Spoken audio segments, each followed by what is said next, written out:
merenungkan firman-Mu siang dan malam. Ku pegang perintah-Mu dan ku lakukan. Engkau tahu ya Tuhan, tujuan hidupku hanyalah untuk menyenangkan hati-Mu.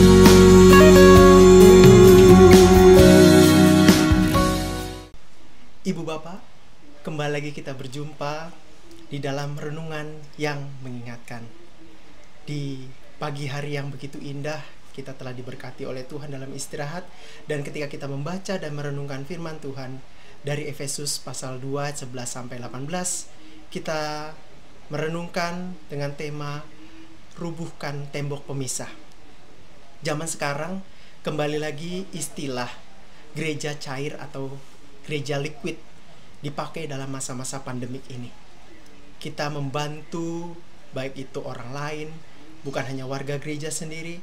Kita membantu siapapun tanpa melihat gereja apa ataupun latar belakang dia.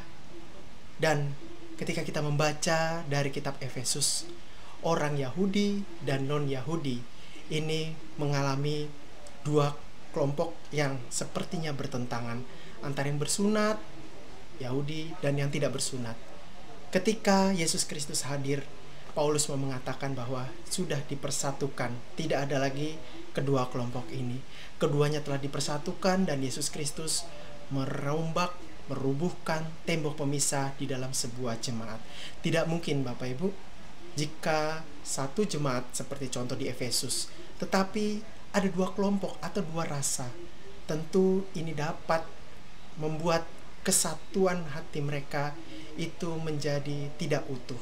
Untuk itu, ketika Paulus menyampaikan surat ini kepada jemaat di Efesus, ia mau menyampaikan bahwa Yesus Kristuslah yang telah menyatukan semuanya. Dan Bapak Ibu diberkati Tuhan Yesus Kristus, kalau dalam konteks kita, terkadang tembok itu bukan sebuah tembok yang memang sudah dibuat dari sananya, tetapi terkadang mungkin pikiran kita lah yang membatasi antara kelompok kita dengan kelompok yang lain, kelompokku dengan kelompok dia, dan lain sebagainya. Sebagai orang yang sudah dewasa, baik itu secara iman maupun dewasa secara pemikiran, kita dapat melihat segala sesuatunya itu dengan lebih luas lagi. Kita dapat merangkul siapapun orang, dan semuanya itu tentu kita dasari karena kita sebagai umat yang percaya kepada Yesus Kristus, dan juga kita sebagai umat yang mau menjadi berkat bagi siapapun. Tuhan memberkati. Aku mengasihi Engkau Yesus dengan segenap hatiku.